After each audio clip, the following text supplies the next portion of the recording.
Hi, boys and girls. Miss Donnery here, and I'm back again with another writing lesson for you.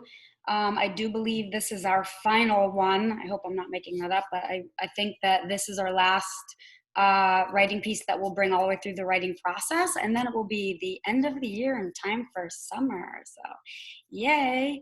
All right, so let me go ahead and share my screen with you, and I'll kind of show you where we are starting off. So today's lesson, you have a pretest. So starting tomorrow, this is 10.01, and it's called Text Features Buggy Bioluminescence. So once you get through the lesson is mostly focused on text features, but then when you get towards the end, it's going to introduce the next writing topic. So this is where we are going to start off. So it says your task is going to be to write an informative text about how light is produced in nature. So it says that first you're going to brainstorm. First step in the writing process is to brainstorm. You're going to look at your writing prompt and think about the topics that you could write about and about the facts that you could include. So Nanook brainstormed her ideas about rainbows and how they're made, and she wrote down topics that she was interested in finding more about.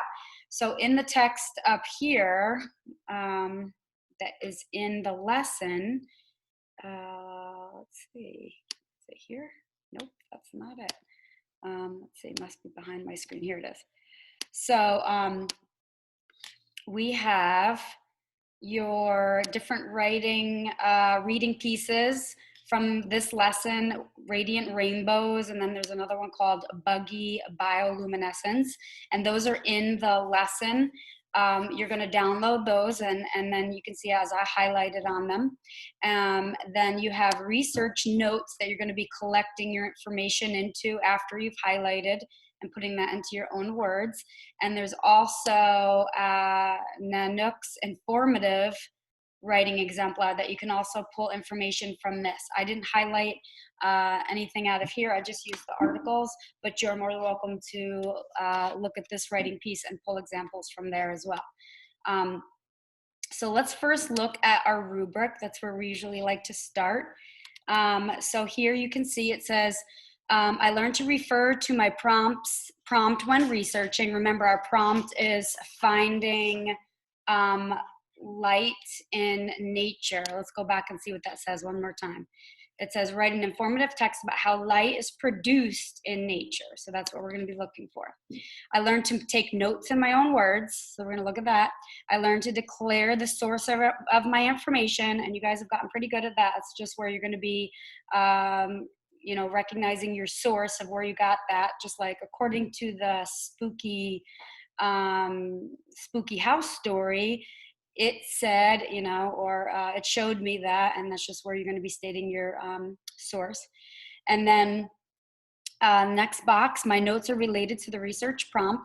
All my notes are in point form, and that's those bulleted points that I'll show you, and in my own words. That's really important. We don't want to copy anything when you're taking notes, if copying sentences, because then you're going to be more likely to use that copied sentence in your writing. We don't want to, that's called plagiarism. We don't want to do that.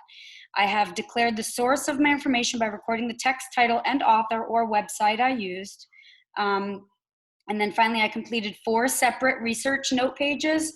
We're going to talk about that. You are only going to be required to do 3. So we'll talk more about that a little bit later on. And then I wrote my notes in my own words, and I recorded important vocabulary words on my notes. So the first step is then to look at your texts. We have Radiant Rainbows. I went through and highlighted there's a lot I highlighted. Normally, I don't highlight that much when I write, but there was a lot of information in this, so I did highlight a lot. And it was about rainbows are made when light passes through raindrops. There's different types of rainbows. Primary rainbows, monochrome rainbows, and lunar rainbows are the 3 different types, but they're all created in the same way. And primary rainbows are the most common. They form when sunlight and rain mix together. Sunlight is white light made up of wavelengths, and then each of those wavelengths seen by our eyes, we see it in a different color. and we see violet, blue, green, yellow, orange, red. The ray of light hits a raindrop and the sunlight bends and breaks apart. You've been learning about that in science. That's called refraction. Now your eye can see the different colors because that sunlight has been bent and broken apart. So one rainbow contains millions of refracting raindrops, and then primary rainbows are colorful and more common. So that's mostly the rainbow you see up in the sky after it rains. Then you have a monochrome rainbow. They're actually usually red, and it happens in the same way where the sunlight passes through the raindrops. But what's interesting about these is it said that the monochrome rainbows usually happen at sunrise or sunset. So the sun is really low in the sky, and that means the rays have to travel a longer distance. And so the colors with the shorter wavelengths, like blue, green, or yellow, are scattered, so you can't see those. And then all we end up seeing is red because it's the longest wavelength. And then finally, there's a lunar rainbow, and that happens when light passes through raindrops and it's refracted again, same way. Light comes from the moon, not the sun. It's called lunar rainbows or a moonbow. You see it at night. They appear much fainter. They have the same colors, but we only see it as white because it's so far away and so faint. And again, that's not as common. But all of these rainbows are created when natural light travels through a raindrop. So that's kind of everything I highlighted that I thought was the most important. Here's the buggy bioluminescence. I kind of highlighted what it is. Bioluminescence means when a living organism makes and gives off light. In these cases, it happens when there's some sort of chemical reaction in the body of the bug. And it's considered cold light since the heat does not result from it. Some examples are bacteria, fungi, worms, beetles, jellyfish, and squid. So here, bioluminescence comes in different colors. We talk about the firefly, which is a beetle. They make yellow or green light. Railway worm shows red.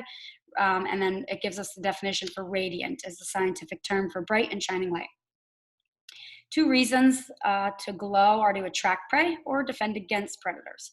And then some organisms also communicate by their glowing lights. So one reason they use the light is to find food. The larvae glow to attract insects, and then the hungrier they are, the brighter they glow, and then that's how they get dinner. It says that in New Zealand, gnats spin sticky silk threads, so similar to like a spider. Safe from predators, some millipedes emit a green glow to tell predators they're toxic. So they're like, hey, look at me, I'm poisonous, don't eat me. So that shows them, keeps predators away. Another reason they might glow is for communication. Bugs use bioluminescence to communicate. This includes attraction or distraction. The firefly is the most common that we are familiar with, and they glow to attract a partner. It's usually the male who emits light, and it's that yellowish green light. You can see it visible for 50 yards. I thought that was an interesting fact. Then some bugs actually use the bioluminescence as a decoy. And so it says scale worms actually drop off part of their body so they can go in a different direction, and it saves their life. Sort of like a lizard will drop their tail and to save themselves. We have some examples are glowworms. They're like a luminous beetle. Most glowworms are a type of beetle. A railroad worm. This larva emits both green and red light, and it glows when it eats from a chemical reaction, and it will glow red when it's threatened. And then fireflies are land creatures that glow, a result of energy released from a complicated chemical reaction, and these are the 2 types of chemicals that are used. Fireflies have a glowing abdominal section. Their light flashes. They can be poisonous to other animals, and there's actually 2,000 different kinds of fireflies. Most of them are males that are the glowing ones.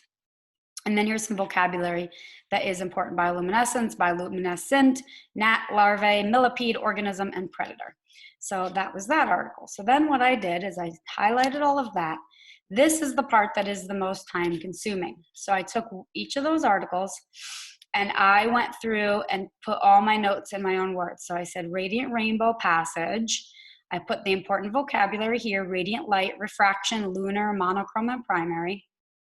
And then I broke my rainbows into basic rainbow facts, because their rainbows are made when light passes through the raindrops. And then I broke my details into primary, monochrome, and lunar, and then put the details of each of the types of rainbows underneath that. So all my information is bulleted. You can see these bulleted points, and they're all listed. It's not complete sentences, but it's all in my own words, so that way I can take that information and easily make sentences out of it, and I won't plagiarize the original article because there's not complete sentences there for me to copy.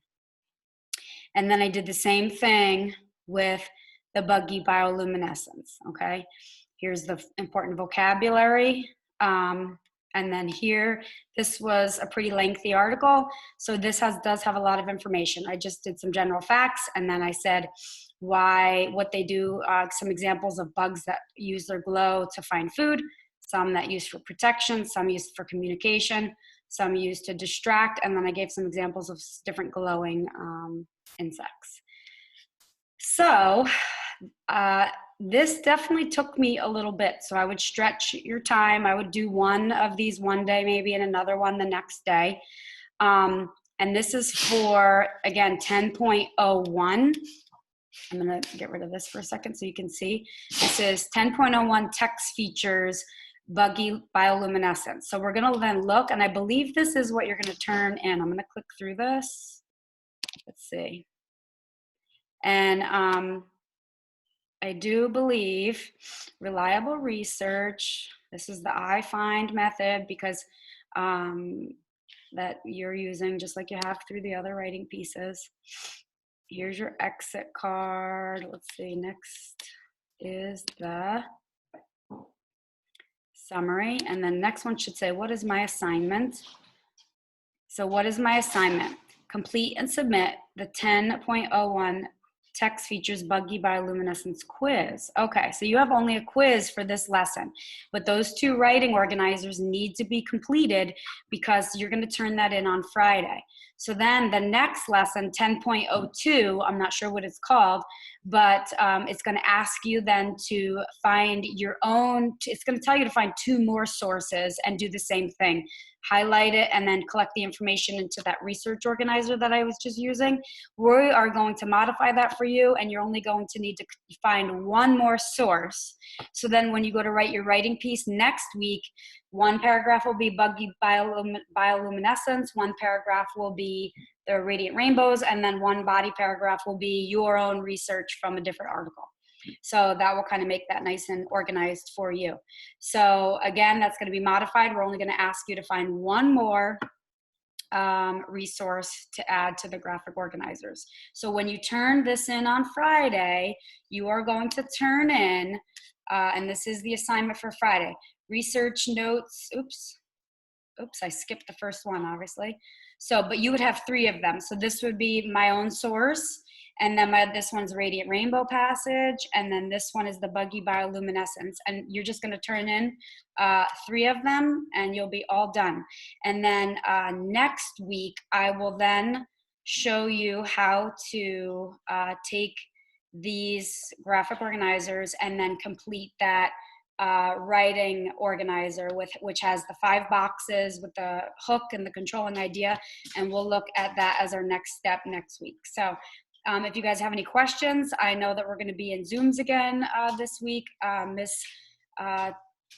Miss Wright and Miss Warren are in reading ELA lessons Monday and Wednesday this week also. So, and then I will probably do a live Zoom where you can come in next week and ask questions about specific things if you have any needs as far as that goes. Okay, so I'm going to stop sharing my screen. All right, guys, I hope I answered all your questions and you know what you're going to be working on this week. Again, we'll be around to support you through this process, and this will be your last writing for the year. So woohoo, summertime, here we come. All right, bye, guys. And Brady's saying hi. And I'll see you guys soon.